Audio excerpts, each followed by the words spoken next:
Black and white நேயர்களுக்கு வணக்கம். அரசியல் சூத்திரம் நிகழ்ச்சியில் மூத்த பத்திரிகையாளர் பிரியன் நம்முடன் இணைகிறார். வணக்கம் சார். வணக்கம் சார். அதிமுகவில் 2026 சட்டமன்ற தேர்தல் முடிவுக்கு பின்னர் ஏற்பட்ட சில மாற்றங்கள், அதை தொடர்ந்து இப்போ சிவி சண்முகம் விமர்சனம் பண்ணியிருந்தது. செயற்குழு கூட்டத்தை கூட்டுங்க, பொதுக்குழு கூட்டத்தை கூட்டுங்க அப்படின்னு சொல்லி எடப்பாடி தலைமைக்கு நேரடியாக ஒரு சவால் விடுத்து அவர் பேசியிருந்தது. விஜயபாஸ்கர் அவரும் தொடர்ந்து நேற்றும் இன்றும் எக்ஸ் தளத்தில் பதிவிட்டுட்டு வராரு. கிட்டத்தட்ட அதிமுகவை விட்டு விலகப் போகிறார் அப்படின்ற அந்த டோன் அவருடைய பதிவிலிருந்து தெரியுது. உண்மையான உழைக்கும் தொண்டர்களுக்கு இடம் இல்லை, இன்னும் எத்தனை காலம் இந்த தலைமையுடன் நம்ம பயணிக்க முடியும் அப்படின்ற ஒரு தொனியில் அவர் கேட்கிற கேள்வி, அதிமுகவில் அவர் இனி நீடிக்கிறதுக்கு வாய்ப்பு இல்லை அவர் அப்படின்ட்டு தெரியுது. எந்த இடத்துக்கு போக போகிறார், இல்லை கட்சியில் இப்படியே தொடர்ச்சியாக ஆட்கள் வெளியேறி கொண்டே இருந்தால் ஒரு பக்கம் அவங்களா போகிறாங்க, இன்னொரு பக்கம் அவங்கள விமர்சனம் பண்ணுறது, அடையாளம் கொடுத்தது அதிமுக தானே அப்படின்னு செங்கோட்டையன்லாம் பார்த்து அக்ரி கிருஷ்ணமூர்த்தி கேட்குறாரு. ஆனால் செங்கோட்டையன் தானாக போகலை அப்படின்ற ஒரு விஷயம் இருக்குது. இப்போ இவங்களையும் என்ன பிரச்சனைன்னு கூப்பிட்டு அழைத்து பேசலைன்னா இப்படி போயிட்டு இருக்கவங்களே நீங்கள் என்ன விமர்சனம் பண்ணுவீங்க? இல்லை, அதிமுகவுடைய அடிப்படை பிரச்சனையே பார்த்தீங்கன்னா எடப்பாடி பழனிசாமியோட செயல்பாடுகள், ஸ்டைல் ஆஃப் ஃபங்க்ஷனிங், அந்த செயல்படுற விதம் இருக்குல்ல, அது ரொம்ப ஒரு ஜனநாயகத்துக்கு விரோதமான ஒரு விஷயமா பார்க்குறோம் நம்ம. அதாவது அவர் அந்த இரட்டை தலைமையில் பன்னீர்செல்வம் முதுகில் குத்தி அவர் வெளில அமைச்ச பிறகு அந்த கட்சியை அவர் கைப்பற்றிட்டாருன்னு தான் உண்மை. ஆக்சுவலாக பல்வேறு விதமான வழிகளில் அதை கைப்பற்றியிருக்கார். கைப்பற்றினார் ஓகே, பட் கட்சியை வெற்றிக்கு கொண்டு போகிறாரான்னா அது இல்லை. 10 தோல்வி, 11 தோல்வி, 12 தோல்வின்னு விமர்சனங்கள் நிறையா வருது. ஸோ அந்த இடத்துல என்ன ஆகுதுன்னா, ஏற்கனவே பாராளுமன்ற தேர்தலில் பெரிய ஒரு தோல்வி, அந்த தோல்விக்கு அப்புறம் ஒரு 6 முன்னாள் மந்திரிகள் போயிட்டு அவர்கிட்ட சொல்கிறாங்க. இந்த 10 தோல்வி 11 தோல்விலாம் சொல்லும்போது அது எடப்பாடி மட்டுமே அந்த தோல்விக்கு பொறுப்பாக முடியுமா? அப்படி ஒரு கொஸ்டினை ஏன் வைக்கிறாங்க? அப்படி ஒரு கேள்விக்குள்ளாகிற விஷயத்தை எடப்பாடி செய்துக்கிட்டு கொண்டாரா? தலைமை பொறுப்பில் அவர் இருந்தார்ல, வெற்றிக்கு நீங்கள் பொறுப்படுத்திக்கும் போது, பெருமைப்படும் போது தோல்விக்கும் நீங்கள் தானே பொறுப்படுத்திக்கணும். அதனால் தலைமை பொறுப்பில் அதில் ஒரு சில தேர்தல் ஆரம்பத்தில் பன்னீர்செல்வம் இருந்திருக்கலாம், பட் பன்னீர்செல்வம் வெளில போயிட்டார். இல்லை, அந்த கேள்வி எங்கே வருதுன்னா, ஒருவேளை ஒரு ஜனநாயக ரீதியாக கட்சியில் ஆலோசனை பெற்று அப்படியெல்லாம் சில முடிவுகள் எடுத்திருந்தா அந்த கேள்வி எடப்பாடியை நோக்கி போயிருக்காதா? அப்பவும் போயிருக்காதான் செய்யும். நான் போயிருக்கான்னு சொல்கிறேன். தலைமையில் இருக்கிற பொறுப்பெடுத்துக்கணும், தோல்விக்கு பொறுப்பெடுத்துன்னு விவாதிக்கணும். அதை பற்றி இவ்வளவு தோல்விகள் நடந்திருக்கு. நீங்கள் பார்லிமெண்ட் தேர்தலையே அந்த தோல்வி பற்றி விவாதிக்கவே இல்லைங்க. நீங்கள் ஒரு மாதத்துக்கு ஒரு தடவை மாவட்ட செயலர் கூட்டத்தை போடுறீங்க. கூட்டத்தை போட்டு அவங்களுக்கு என்னென்ன விதத்தில் கவனிக்கணுமோ அந்த விதத்தில் கவனித்து அமுச்சு விட்டுறீங்க. அவங்களும் வராங்க, அட்டண்டன்ஸில் கைத்து போட்டு போயிட்டே இருக்காங்க. கட்சியை பற்றி கவலைப்படல, ரெட்டையில வெட்டு இருக்குது. அதனால் அந்த மீட்டிங்கில் யாரையும் போட வேண்டாம், எந்த விவாதமும் தேவையில்லைன்ற லெவலில் எல்லாரும் ஜால்ரா தட்டுற லெவலில் போயிட்டாங்க. இந்த ஜால்ரா தட்டுறது தான் ஒரு கட்சிக்கு ஆபத்து. இப்போ கேள்வி கேட்கும்போது கேள்வி அலோவ் பண்ணணும். கேள்வி அலோவ் பண்ணலைன்னா, இப்போ யாரோ கூட ஒருத்தர் கேள்வி கேட்டிருந்தாங்க, எம்ஜிஆரே விஷயத்தில் கேள்வி கேட்டு தானே வெளில வந்தார். கேள்வி கேட்கறதுக்காக தொடங்கி கேள்வி கேட்டு வெளில வந்தார். அந்த அடிப்படையில் தான் துவங்கப்பட்ட கட்சி இது ஆக்சுவலாக. அப்படி இருக்கும்போது கேள்வியே கேட்கக்கூடாது. ஒரு பொதுக்குழு கூட்டு ஒரு விவாதம் பண்ணுங்க அப்படின்னா அந்த விஷயத்தையே கண்டுக்காத கடந்து போகிற விஷயம் இருக்குல்ல. அதாவது அப்போ 6 அமைச்சர்கள் போய் சொன்னாங்க, கூட்டணியை பலப்படுத்துங்க, கட்சியை பலப்படுத்துங்க, விலகி போனவங்களை சேருங்க, யாரையும் விலக்காதீங்க. இப்போ எல்லாருமே என்ன சொல்கிறாங்க, எவ்வளோ பேர் போனாலும் கவலை இல்லை, போகிறவெல்லாம் துரோகியா, அவன் கட்சிக்கு எவ்வளோ தூரம் பாடுபட்டுருப்பான், அவன் ஏன் போகிறான்ற ஒரு ஆராய்ச்சி பண்ணுறீங்களா நீங்கள்? அவன் அட்டக்குள்ள தண்ணீர் பறவை மாதிரி இங்கே இனிமேல் ஏடிஎம்கேக்கு எதிர்காலம் இல்லை, சரி தாவேக்காக போகலாம், அவனால் திமுகவுக்கு போகிறது கூட அவனால் ஜீரணிக்க முடியாது. சில பேர் திமுகவுக்கும் போகிறான்னு வச்சுக்கோங்க. இருந்தாலும் அவனுக்கு பெட்டர் ஆப்ஷன் தாவேக்கா தான். அவனுக்கு கிட்டத்தட்ட பெரியாரை ஒரு வழிகாட்டியாக வச்சுட்டு, கிட்டத்தட்ட திராவிட கொள்கைகள்லாம் சிலதான ஒரு விஜய் வச்சுட்டு இருக்கார். அவர் தமிழ்நாட்டில் அந்த ஒரு கடையில் தான் விற்பனை ஆகும்னு அவருக்கு தெரியும் அவருக்கு. அதனால் அதை அவரும் வச்சுட்டு இருக்கார் கொஞ்சம். அப்படி இருக்கும்போது இவங்க நேரம் தாவேக்காக போகிறாங்க. ஏன் போகிறாங்க? பச்சைமாநில ஏன் போகிறாரு, இல்லை உடுமலை ராதாகிருஷ்ணன் ஏன் போகிறாரு, இல்லை கடம்பூர் ராஜு ஏன் போறாருல, அட்லீஸ்ட் கூப்பிட்டு பேசணும் இல்லை, என்னையா பிரச்சனை உங்களுக்கு? யார் போனாலும் கவலை இல்லை, நான் கட்சியை நடத்துவேன், எந்த விவாதமும் வச்சுக்க மாட்டேன், நான் கட்சியை பலப்படுத்தவும் மாட்டேன், விலகி போனவங்களை சேர்க்கவும் மாட்டேன். ஏன் சேர்க்க மாட்டேன்? அவங்க வந்தால் என்னோட பதவிக்கு ஆபத்து, சசிகலா உள்ள சேர்த்தா என் பதவிக்கு ஆபத்து, நாளைக்கு அவங்க சும்மா இருக்க மாட்டாங்க. அதனால இப்படியே நீங்கள் செயல்பட்டீங்கன்னா அப்போ என்ன, கட்சி பலவீனமாக இருது. அப்போ எதை நம்பி கட்சியில் இருப்பான்? இன்னைக்கு 47 இடங்கள் வின் பண்ணிருக்கீங்க. சிவி சண்முகம் சொல்றது உண்மை. பாமகவோட நீங்கள் கூட்டணி இல்லாட்டி நீங்கள் குறைஞ்சபட்சம் 30 தொகுதி இழந்திருப்பீங்க. சவுத்தில் மதுரைக்கு அந்த பக்கம் நீங்கள் இல்லவே இல்லை சார், 3 தொகுதியில் தான் வின் பண்ணியிருக்கீங்க. மதுரைக்கு அந்த பக்கம் பார்த்தீங்கன்னா கன்னியாகுமரியில் வின் பண்ணிருக்கீங்க, சங்கரங்கோவிலில் வின் பண்ணிருக்கீங்க, நம்ம இசக்கி சுப்பையாவோட அம்பாசம்பத்தில் இந்த 3 தொகுதியெலாம் நீங்கள் மதுரைக்கு அந்த பக்கம் வின் பண்ணிருக்கீங்க சார், அவ்வளோ பெரிய ஏரியாவில். அப்போ கட்சி எங்கே போகுது? ஆக்சுவலாக சசிகலா ஒரு கேண்டிடேட்டை போட்டு உங்கள் வெற்றியெல்லாம் டேமேஜ் பண்ணாங்கல்ல சவுத் சைடில், அதை புரிஞ்சுக்கணும்ல. அப்போ நீங்கள் முன்னாடியே சேர்த்துக்கலாம்ல, அவங்க தானே சொன்னாங்க. சிவி சண்முகம் சொல்கிற அளவுக்கு, அதாவது பாமக போட்ட பிச்சையில் தான் இது வெற்றி பெற்றீங்கன்னு சொல்கிற அந்த அளவுக்கு தான் அதிமுகவுடைய ஓட் பேங்க் இருக்கா? அந்த அளவுக்கு தான் இங்கே இருக்குது. இல்லாட்டி தோற்றுருப்பாங்க. தாவேக்காவுடைய வெற்றி ஒரு எக்ஸப்ஷனல் எக்ஸப்ஷனல் விதிவிலக்கான வெற்றி சார் இந்த வாட்டி. அதிமுக ரெண்டு பேரும் பிடிக்கல. விஜய் வந்து ஒரு பெரிய செல்வாக்கு மிக்க நடிகர், இவங்களை மாற்றணுன்ற ஒரு எண்ணம் வந்து மாற்றத்துக்கு ஏற்றபடி மக்கள் ஓட்டு போட்டாங்க. ஆனால் இந்த அலையில கூட நீங்கள் வந்து புவனகிரியிலையும் நெய்வேலியிலையும் பண்ருட்டியிலையும் பல மத்திய வட மாவட்டங்களில் பல இடத்துலையும் சேலத்தில் 7 தொகுதியிலையும் தருமபுரியில் பல இடங்களையும் எப்படி வின் பண்ணீங்க? இதெல்லாம் சேர்த்து பார்த்தீங்கன்னா நீங்கள் வந்து பாமக இல்லாட்டி நீங்கள் அவுட் ஆயிருப்பீங்க. ஏன் சார் எடப்பாடியே தோத்துருப்பா சார். எடப்பாடியில் அந்த கேண்டிடேட் தாவேகா கேண்டிடேட்டை விலைக்கு வாங்கி அவனை தொத்தி விட்டார்ல. அதுக்கப்புறம் இன்னொரு கேண்டிடேட்டை வந்து விஜய் நாமினேட் பண்ணார், சுயேட்சை கேண்டிடேட். அவன் வந்து டிவி சின்னத்தில் நின்னா அவன் 50,000 ஓட்டு வாங்கினான் சார். அவன் டிவி சின்னத்தில் நின்று விஜய் சுயேட்சை கேண்டிடேட் 50,000 ஓட்டு வாங்கினான். அப்போ தாவேகா கேண்டிடேட் அங்கே இருந்தான்னா உங்கள் கதை என்ன இருக்கும்? நீங்களும் இந்த மாதிரி ஸ்டாலின் மாதிரி தோத்துருப்பீங்க. அதான் உண்மை. நீங்கள் அந்த கேண்டிடேட்டை துரத்தி விட்டு ஏதோ ஒரு வழியில் அவனை அண்டர்ஸ்டாண்டிங்கில் அவனை தள்ளி விட்டீங்க. நீங்கள் அதான் விஜய்க்கு கோவம். கடைசி நாள் பிரச்சாரத்தில் பேசின போது தைரியம் இருந்தால் சேலத்துக்கு வெளில வந்து நில்லுங்க அப்படின்னாரு. காரணம் என்னன்னா வந்து அவர் நிச்சயமாக தாவேகாட்ட ஒரு தோக்கக்கூடிய ஒரு வாய்ப்பு இருந்திருக்கு. இது வந்து தேர்தலுக்கு அப்புறம் தான் நமக்கு தெரிஞ்சுது. ஆக்சுவலாக அந்த ஒரு அடர்கரண்டாக ஒரு பெரிய அலை வந்து மாற்றம் தேவைன்னு மக்கள் நினைச்சது வந்து ஒரு தேர்தலுக்கு 2-3 நாள் முன்னாடியே தெரிய ஆரம்பிச்சிருத்து. அது அந்த அலை அடிச்சது. ஆனால் அந்த அலையை முழுசா அடிக்கல. அந்த கோபம் தான் விஜய் வந்து அதிமுகவில் இருப்பவர்கள் எல்லாம் தன்னுடைய கட்சிக்கு கொண்டு வருது.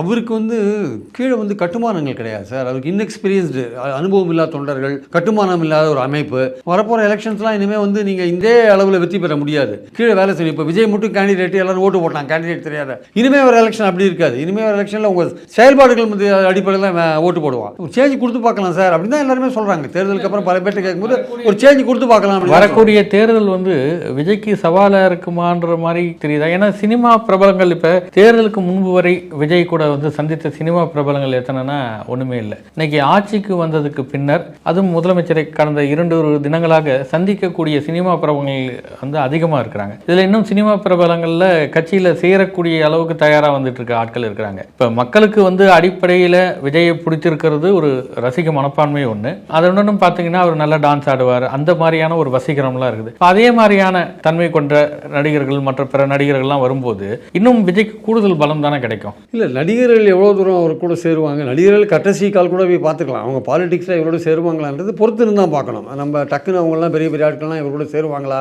ஒரு கட்டசி கால் நம்ம ஃபீல்ட்லேருந்து ஒருத்தர் வந்திருக்காரு, போய் கட்டசி கால் பண்ணணும்னு பண்ணுறாங்க. ஆனால் இவர் வந்து அதிமுகவை குறி வச்சு அடிக்கிறதுக்கு என்ன காரணம்னா அந்த கட்டமைப்பு தூக்கணும்னு பார்க்குறாரு. ஏன்னா இவருக்கு வந்து அந்த கட்டமைப்பு இல்லாட்டி எதிர்காலத்தில் தேராது. ஸோ அதனால் வந்து ஒன்றிய லெவல்லையோ ஒரு பிளாக் பகுதி லெவல்லையோ வட்ட லெவல்லையோ ஆளுங்க சேரும்போது அவருக்கு அங்கே வந்து ஒரு கட்டமைப்பு உருவாது இல்லை. அந்த கட்டமைப்பு இதுவரை அவர் கிடையாது. எலெக்ஷனுக்கு முன்னாடியிலேருந்தே அவர் நோக்கம் என்ன வருது? அதிமுக அடிக்கிறதா ஒரு நோக்கமாக இருந்தது. ஏன்னா அவங்கள காலி பண்ணி அந்த இடத்துக்கு வந்தால் தான் நமக்கும் திமுகவுக்கும் போட்டின்ற விஷயத்தை கொண்டாந்தால் தான், அதிமுகவை காலி பண்ணால் தான் நம்ம வந்து ஸ்டாண்ட் பண்ண முடியும்னு முடிவு பண்ணிட்டார். அதிமுகவும் வந்து ரொம்ப பலகீனமாக அடி வாங்குற இடத்துல தான் அது இருந்தது. ஆக்சுவலாக காலி பண்ணுற இடத்துல தான் அது இருந்தது. ஏன்னா அது எடப்பாடியோடைய ஸ்டைல் ஆஃப் ஃபங்க்ஷனிங்கில் அப்படி தான் போச்சு. ஆக்சுவலாக எம்ஜிஆர் ஆரம்பித்த கட்சி எப்படி இருக்குன்னு கேட்டாரா இல்லையா? அது மட்டும் இல்லை, ஊழல் கூட்டணின்னு சொன்னாரா இல்லையா? எல்லாம் அவங்கள தான் சொன்னார். ஆக்சுவலாக ஆதவர்ஜுன் என்ன சொன்னார்? நாங்கள் வந்து புதிய அதிமுக அப்படின்னார். அது எலெக்ஷனுக்கு முன்னாடி ஆதவர்ஜுன் என்ன சொன்னார்? முக்கால்வாசி அதிமுக விட்டு எங்ககிட்ட வந்தாச்சு அப்படின்னு தான் சொன்னார். அப்போ அவங்க நோக்கம் முழுக்க அதிமுக அடிக்கிறதா? ஏன்னா அது வந்து கட்டுமானம் உள்ள கட்சி, ஆனால் பலவீனமான தலைமையை கொண்ட கட்சி. அதனால அதை அடிக்கணும்னு பார்த்து அந்த கட்டுமானத்தை நகர்த்துறாங்க. எம்ஜிஆர் கொண்டு போய் வைக்கிறாங்க, எம்ஜிஆரை பற்றி பேசுறாங்க. எல்லாமே அந்த தொண்டர்களை கவரத்துக்கு அதை வச்சு தான் செங்கோட்டையன் நாங்கள் போறாரு. எடப்பாடியோக்கும் அவருக்கும் பிரச்சனை வந்தது, அவர் போறாருன்னு வச்சுக்கோங்க. இப்போ நிறைய பேர் ஏன் போறாங்க? எல்லாருமே வந்து சரி இது வந்து ஒரு திராவிட கட்சியில் ஒன்றா இருக்கும், இது பெரியார் எம்ஜிஆர்லாம் பற்றி பேசுகிறாங்க. இப்போ செங்கோட்டையன் ஜெயலலிதா பற்றி கூட பேசுகிறாரு. ரைட், எல்லாருமே அகாமடேட் பண்ணுற ஒரு கட்சியாக இருக்குது. இது பழனிசாமி வந்து வசீகரமான ஒரு தலைமையாக இல்லை, கட்டுமானம் இருக்குது. இதை வச்சு நம்ம எத்தனை நாள் நம்பிக்கையோடு நம்ம எதிர்காலத்தை பார்க்க முடியும்? கட்சியில் இளைஞர்களே கிடையாது. ஆவரேஜ் வயசு வந்து கட்சி தொண்டர்களுக்கு வயசு 55, குறைஞ்சபட்சம் 55 இருக்கும். அதிமுக உள்ள தொண்டர்களுடைய ஆவரேஜ் வயசு 55 இருக்கும். 2007 அப்புறம் ஜெயலலிதாக்கு அப்புறம் யாரும் இளைஞர்கள் இளம்பெண்கள் பார்த்துரை அதுக்கப்புறம் யாரும் இது சேர்க்கறதுக்கான முயற்சிகளை இறங்கவே இல்லை. ஆக்சுவலாக அதனால கட்சி ரொம்ப பலவீனமாக போயிருக்குன்னா தலைமை பலவீனமாக இருக்கு. கட்டுமானம் வந்து அந்த ரெட்டேலை எம்ஜிஆர் அதை ஒட்டி அது ஓரளவுக்கு இருக்கு. அது இருந்தனால 1 கோடி ஓட்டை வாங்கினாங்க வச்சுக்கோங்க. இப்போ அதை தான் குறி வைக்கிறாரு விஜய். அதனால தான் ஆளுங்களெல்லாம் இழுத்து போகிறார். இப்போ அடுத்த வாரம் கூட இன்னொரு பெரிய கும்பல் போகிறதுக்கு காத்துட்ருக்கு. ஆக்சுவலாக அந்த கும்பலில் ஒருத்தராக தான் சிபி சண்முகமும் இவரும் இருக்காங்க. அதுக்குள்ளோட இவர் என்ன பண்ணுறாரு? இவர் வந்து பொதுக்குழு கூட்டுறதோ விவாதிக்கிறதோ எல்லோரையும் கலந்து ஆலோசிக்கிறதோ கிடையாது. போனவன் போட்டணுன்றார். அதான் வந்து விஜயபாஸ்கர்லாம் வந்து கட்சி விட்டு போகிறவங்கள துரோகின்னு சொல்கிறீங்க, ஜனநாயக பூர்வமாக கட்சியை நடத்த மாட்டேன்றீங்க, மாற்று கருத்துக்கு இடம் கொடுக்குற மாதிரி கட்சியை நடத்த மாட்டேன்றீங்கன்னு சிபி சண்முகம் கேட்குறாரு, அவரும் கேட்குறாரு. இதுவரை நீங்கள் சொன்னதை நாங்கள் கேட்டுட்டு போயிருந்தோம், இப்போ நாங்கள் சொல்கிறோம் பொதுக்குழு கூட்டுங்க, செயற்குழுவாது கூட்டுங்கன்றாங்க, அதுவும் கூட்ட மாட்டேங்கிறார். அவர் என்ன பண்ணுறாரு, தோல்வியை வந்து மாவட்டமாக நான் விசாரிக்கிறேன்ட்டு காஞ்சிபுரம் மாவட்ட கூட்டத்தை போட்டு அதில் தொண்டர்கள் என்ன சொல்கிறாங்க, நிர்வாகிகள் நீங்கள் வந்து மிதுனை கொண்டு வாங்க. மிதுன் வந்து கட்சியில் எல்லா வேலையும் அவர் தான் செஞ்சுட்டு இருக்காரு. அதை தான் சிவி சண்முகம் குற்றச்சாட்டை வைக்கிறார். அதாவது ஒரு பக்கம் வந்து அதிமுகவில் தலைமை வசீகர தன்மை இல்லை, தலைமைக்கு உழைக்கும் தொண்டர்களை அங்கீகரிக்கோ அரவணைத்து செல்லக்கூடிய தன்மை இல்லை அப்படின்லாம் குற்றச்சாட்டு சொல்லிட்டு இருந்ததுலாம் ஓகே. 2026 தேர்தல் முடிவுக்கு பின்னர் சொல்லப்பட்ட விமர்சனம் குற்றச்சாட்டு அப்படின்னா திமுகவுடன் கூட்டணிக்கு தயாரானார் அப்படின்னு ஒரு குற்றச்சாட்டு. அது இல்லைன்னு அக்ரி கிருஷ்ணமூர்த்தி மறுக்கிறாரு. ஒரு பக்கம் அந்த குற்றச்சாட்டு மேலோங்குது. சிவி சண்முகம் சொன்னது தன்னுடைய மகனை வாரிசாக கொண்டு வர பார்க்கிறார் அப்படின்ற குற்றச்சாட்டு பெரிய குற்றச்சாட்டு அதிமுகவில். நீங்கள் சொல்ற மாதிரி ஒரு கட்சியில் போட்டிடுறது, எம்பியா இருக்கிற ஒரு பையன் வந்து எம்எல்ஏக்கு நிற்கிறதெல்லாம் ரைட்டு, ஆனால் தலைமைக்கு வந்து ஒரு வாரிசுடைய தலைமை கொண்டு வந்து உட்கார வைக்கப்படுதுன்னா அதிமுகவுக்கு அது புதுசு. அதிமுகவில் இந்த வாரிசு அரசியலை எதிர்த்து தான் திமுகவை விமர்சனம் பண்ணி இவங்க அரசியல் களம் போயிட்டு இருந்த ஒரு சூழல்ல இது எப்படி சாத்தியமாகும்? அதை யார் மறுக்கணும், யார் அதை உறுதிப்படுத்துறது? இல்லை, அதை வந்து ஆக்சுவலாக மறுக்கிறது பார்த்தீங்கன்னா அந்த கூட்டத்திலேயே வந்து எடப்பாடி மறுத்ததா ஒரு விஷயத்தை வந்து அதிமுக ஆதரவாளர்கள்லாம் சொல்லிட்டு இருக்காங்க. அதிமுக காரன்னு சொல்கிறாங்க, இல்லை மறுத்தார், அந்த இது அந்த மாதிரிலாம் கிடையாது. உடனே கேபி முனுசாமி என்ன சொல்லியிருக்காரு, இல்லை தொண்டர்கள் விரும்பினா நீங்கள் வந்து தடுக்கக்கூடாது. இதெல்லாம் வந்து ஒரு ட்ராமா மாதிரி இருக்குது. ஆக்சுவலாக இப்போ ஸ்டாலினை கொண்டு வரும்போதோ இல்லை உதயநிதியை கொண்டு வரும்போதோ இந்த மாதிரி விஷயங்கள்லாம் நடந்திருக்கும். ஏதாவது ஒரு தொண்டர் ஏதோ ஒரு மீட்டிங்கில் குரல் எழுப்புவாங்க, உடனே எல்லாரும் ஆகா போகும்னு சொல்லுவாங்க. இது முந்தையே நடந்திருக்கு, ஸ்டாலின் விஷயத்தையும் நடந்திருக்கு. ஆனால் ஸ்டாலின் அதெல்லாம் நடந்து ரொம்ப வருஷம் கழிச்சு தான் பெரிய பொசிஷனுக்கு வந்தார் வச்சுக்கோங்க. கருணாநிதி படிப்படியாக தான் கொண்டு வந்தார். ஆனால் உதயநிதி விஷயத்தில் அப்படி இல்லை, 6-7 வருஷத்தில் அவர் பெரிய இடத்துக்கு வந்துட்டார். அவர் திமுகவில் அவரை வந்து வலிஞ்சு மேலே கொண்டாந்தாங்கன்றது எல்லாருக்குமே நல்லா தெரியும். அதனால தான் வந்து அந்த மன்னராட்சி குடும்ப ஆட்சின்றது அந்த விமர்சனம் வந்து திமுக மேலே கடுமையாக விடுறதுக்கு காரணம்னா 6 வருஷத்துலேயே அவர் ஏற்றம். அதில் என்ன சொல்கிறாங்க, எங்களுக்கு ஒரு தலைமை கிடச்சி போச்சு, அதிமுக மாதிரி நாங்கள் கஷ்டப்பட வேண்டிய அவசியம் இல்லை, அங்கே பாருங்க தலைமை இல்லாத கட்சி எவ்வளோ சின்ன பின்னப்பட்டு போயிட்டு இருக்கு பாருங்க, எங்களுக்கு திமுக பொறுத்த மட்டும் ஒரு தலைமை இருக்குன்னு அப்படி இந்த வாரிசு அரசியலை வந்து அப்படி வந்து ஜஸ்டிஃபை பண்ணுறாங்க, எங்களுக்கு தலைமை இருக்குன்ற விஷயத்தில். இப்போ அந்த ஒரு பாயிண்ட் தான் வந்து அதிமுகலையும் இவங்க கேட்ச் பண்ணியிருக்காங்க இவங்க. இப்போ அடுத்தது யாருன்னு பார்க்கும்போது இவர் சசிகலா வந்து பழனிசாமியை வந்து இப்போ சிறைக்கு போகும்போது நியமிச்சு போனார். அவர் இரட்டை தலைமை அது இதுன்னு வந்து தன்னோட இன்டெலிஜென்ட்னால கொஞ்சம் ஓரளவுக்கு ஒற்றை தலைமையாக மாதிரி இப்போ கட்சியை தன் பிடியில் வச்சிருக்கார். ஆனால் இருக்க அந்த பிடி வந்து ஸ்ட்ராங்கான ஒரு கட்சியாக இல்லை. அந்த பிடியில் இருந்தாலுமே அந்த ரெட்டலைசேஷன் ஒன்று இருக்குது, கட்சின்னு ஒன்று இருக்குது, அது நம்ம கிட்ட தான் இருக்கணும்னு அவர் நினைக்கிறார். அதுக்கு அடுத்தது வந்து பார்த்தீங்கன்னா 31 தேர்தல் நோக்கி போகும்போது ஃபீல்டில் யார் இருப்பாங்க, விஜய் இருப்பார், அண்ணாமலை இருப்பார், உதயநிதி இருப்பார். அப்போ அந்த இடத்துல போட்டி போகிற இடத்துல இன்னொரு இளைய முகம் தேவைன்னு ஒரு எடப்பாடி நினைக்கிறார். அந்த இளைய முகம் யாராக இருக்க முடியும்? இவ்வளோ தூரம் கட்சியை கட்டி காப்பாற்றிருக்காரு, அவர் தன் பையனை கொண்டதுக்கான ஆசைப்படுறதுல தப்பு கிடையாது, கொண்டு வருவார். அப்போ நிறைய பேர் கேட்பாங்க, மற்றவங்க பசங்களாம் வராங்களே வரக்கூடாதா, இவர் வரக்கூடாது. இவர் மற்றவங்க பசங்க வரத்துக்கும் நீங்கள் கேட்க இவர் வரது பையன் வரத்துக்கும் வித்தியாசம் இருக்குது. இவர் பையன் வரது வந்து அடுத்த தலைமையை நோக்கி போகிறதுக்கு தான் அங்கே பையன் வரான். அவர் விட்டு வரா விரும்பல அந்த பையனை முதல்ல இளைஞர் அணின்னு கொண்டு வருவார். அடுத்தது எந்த இடத்துக்கு கொண்டு போவார், அவனை டெப்டி ஜெனரல் செக்ரட்டரின்னு கொண்டு போவார். அவர் அப்படியே கொண்டு போவாங்க.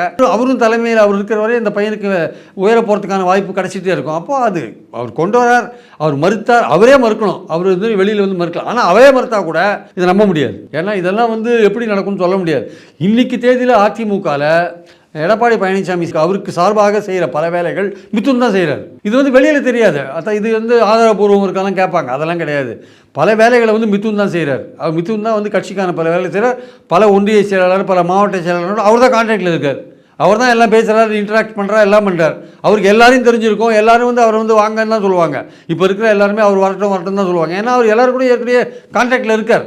அவர் கட்சியாக தான் இருக்கார் சார். ஆனால் அவருக்கு எந்த பொசிஷனும் இல்லை. அவர் வந்து பதவி இல்லாத ஆனால் எல்லா விதமான அதிகாரிகளையும் அனுபவிக்கக்கூடிய இடத்துல தான் மிதுன் இருக்கார் ஆக்சுவலாக. ஆனால் இங்கேயாவது வந்து உதயநிதி வந்து ஒரு பொறுப்போடு சேர்ந்து ஒரு அதிகாரத்தை அனுபவிக்கிறார். இவர் பொறுப்பு இல்லாமல் அதிகாரத்தை அனுபவிச்சுட்டு இருக்கார். காரணம் அவர் வந்து எடப்பாடியோட பையன் ஒரே காரணத்தினால. இப்போ நாளைக்கு அவர் வந்து அதிகாரம் நீங்கள் ஒன்று கொடுக்குறீங்க வச்சுக்கோங்க, பொறுப்புன்ட்டு. அப்போ இந்த ஏற்கனவே அவர் எல்லாரோடையும் கான்டாக்டில் இருக்காங்க. அவங்க எப்படி எதிர்ப்பாங்க அவரை? எல்லாரும் வரவேற்க தான் செய்வாங்க. அப்போ நம்ம என்ன சொல்லுவோம், கட்சியை ஏற்றுக்குதுப்பா, நம்ம என்ன உதயநிதி கட்சியை ஏற்றுக்குது, இவனையும் கட்சியை ஏற்றுக்குதுன்னு சொல்லுவோம். அப்போ பழனிசாமிக்கு இன்னும் வேலை சுலபமாகும். பின்பக்கத்தில் எல்லா வேலையும் அவர் பண்ணியிருப்பார் சார். தெரியும், எல்லா அரேஞ்ச்மெண்ட்டும் பண்ணியிருப்பார். சரியான சமயம் பார்த்து லிஃப்ட் பண்ணி விடுவார். அந்த சமயம் எப்படின்னா எல்லாரும் சம்மதத்தோடு பண்ணுறோன்ற மாதிரி ஒரு தோற்றத்தை கொடுக்கணும்ல, அதுக்காக அந்த நிர்வாகிகளை பேச விடுறது. இப்போ மாவட்டமாக போய் எல்லாரும் விசாரிக்கிறார்ல, மாவட்ட கட்சிக்காரங்கிட்ட ஏன் தோத்தோன்னு விசாரிக்கிறார்ல. அப்போ பல கட்சிக்காரங்க இது மாதிரி விஷயத்தை சொல்லுவாங்க. அப்போ தமிழ்நாடு மக்கள் எல்லாரும் விரும்புகிறாங்க அப்படின்ற மாதிரி ஒரு விஷயத்தை கொண்டாந்து அவருக்கு ஏதாவது ஒரு சின்ன போஸ்ட் ஒன்று கொடுப்பாங்க கடைசியில். அது இளைஞர் அணியோட ஏதோ ஒரு இருக்குது. அப்படி தான் ஆரம்பிக்கும். அது அவர் அதிகார மையமாக மாறுவார். மையமாக மாதிரி அவர் என்ன பண்ணுவார், அடுத்த எலெக்ஷனுக்குள்ளே 1-2 வருஷத்துக்குள்ளே அப்படியே ஏற்றி கரெக்டாக 31 தேர்தலில் அந்த இளைய சிட்டுலாம் இருக்குல்ல, விஜய், அண்ணாமலை, அவங்களோட போட்டி போடுற மாதிரியான ஒரு விஷயத்தை கொண்டு வந்து வைப்பார். அதுதான் வந்து எடப்பாடியோட பிளானாக இருக்க முடியும். அதை தெரிஞ்சுட்டு தான் இதெல்லாம் நாடகம் அப்படின்றாங்க. நீங்கள் கொண்டு வாங்க, ஆனால் நாடகம் போடாதீங்க அப்படின்றாங்க. பழனிசாமி கொண்டதை இவங்களால் தடுக்க முடியாது, சிவி சண்முகத்தால் தடுக்க முடியாது. கட்சி அவர் கையில் இருக்கு, அதுல எந்த விதமான சந்தேகமும் கிடையாது. ஆனால் அப்படி கொண்டாந்தா சில பேர் சில அதிருப்திகள்லாம் இருக்கும். அப்படி போனாலுமே எடப்பாடி கவலைப்பட மாட்டார். அப்படி போனாலுமே அதிருப்தினால நிறைய விலகினாலும் அதை விலகினாலும் கவலைப்பட மாட்டார் சார். அவருக்கு இன்னும் அந்த கட்சி அவர் கையில் இருக்கிற மாதிரி, கட்சி கையில் இருக்கலாம். நீங்க சொல்ற மாதிரி ஒருவேளை பையனையும் அந்த ஆசைப்பட்டு அந்த இடத்துல உட்கார வச்சிருக்கலாம். ஆனா கட்சி கட்டுமானம் எங்க இருக்குது? எல்லாம் இப்படி விலகி போகும்போது அதுல எடப்பாடிக்கு அதை பத்தி கவலையே இல்லை. அந்த கட்சியுடைய பேனர் அதிமுக என்கிற கட்சி தன்னோட பையன்கிட்ட வந்துச்சுன்னா ஓகே நினைப்பார். அந்த பையன் ஏதாவது முயற்சி எடுத்து அவன் கட்சியை வளர்த்துக்கிட்டோம், நம்ம இருக்கிற மாதிரியும் நம்ம கிட்ட எல்லாம் இருக்கு, கட்சி தோக்குதோ ஜெயிக்குதோ கட்சி நம்ம கிட்ட இருக்குன்னு அந்த பெருமையோடு இருப்பார். தவிர மற்றபடி அவருக்கு வந்து கட்சி ஜெயிக்கிறதுக்கான விஷயங்கள் பண்ற மாதிரி, அவர் ஜெயிக்கிறதுக்கான விஷயங்கள் பண்ணணும்னா திமுக அமைச்சர்கள் சொன்ன மாதிரி அவர் சசிகலா உள்ள இழுத்து போட்டுக்கலாம், பன்னீரை வெளில விட்டுருக்க வேண்டிய அவசியம் இல்லை, செங்கோட்டையனே வெளில விட்டுருக்க வேண்டிய அவசியம் இல்லையே.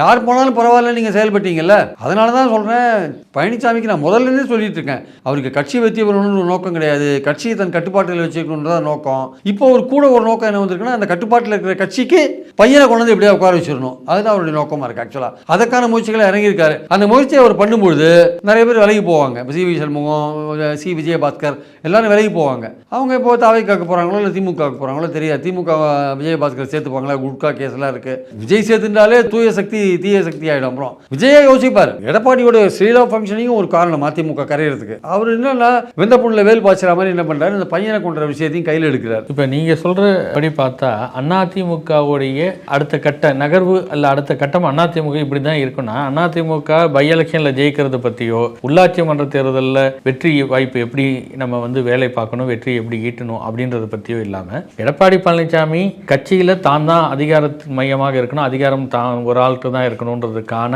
அந்த முயற்சி தான் இவ்வளோ காலம் போராட்டத்தை கொண்டு வந்து ஓபிஎஸ் எல்லாத்தையும் வெளியில் போனதுக்கப்புறம் அப்படி அதை அடைஞ்சிட்டோம் அப்படின்ற எண்ணத்தில் இருந்தார். இப்போ மகனை கொண்டு வந்து உட்கார வைக்கணும் அப்படின்றது தான் சிவி சண்முகம் வைக்கிற குற்றச்சாட்டெல்லாம் அதை நோக்கி தானே. அப்போ அதை மட்டும் வச்சாலே அவ்வளோதான் அது அதிமுக சக்சஸ் அப்படின்றது தான் பார்க்கணும். அவ்வளோதான் இருக்குமா அதிமுக சக்சஸ் இல்லை. பழனிசாமியோட நோக்கம் கிடையாது, அவ்வளோதான், வேற ஒன்றும் கிடையாது. பழனிசாமி அவர் என்ன எதிர்பார்த்தாரோ, தான் எவ்வளவு கஷ்டப்பட்டு இந்த கட்சியை வந்து தான் பிடிக்குள்ள கொண்டாந்தாரோ அந்த கட்சியை வெளியில் இன்னொருத்தருக்கு விட்டுறக்கூடாதுன்னு நினைக்கிறார் அவர் ஆக்சுவலாக. ஏன்னா அதுக்கு அவர் எடுத்த முயற்சிகள் நிறைய இல்லை. அந்த கட்சி சின்னமோ அல்லது கட்சியுடைய கொடியோ இல்லை கட்சியோட சிம்பலையோ வந்து அதை மீட்டெடுக்கிறதுக்கு அவர் எவ்வளோ கஷ்டப்பட்டார்.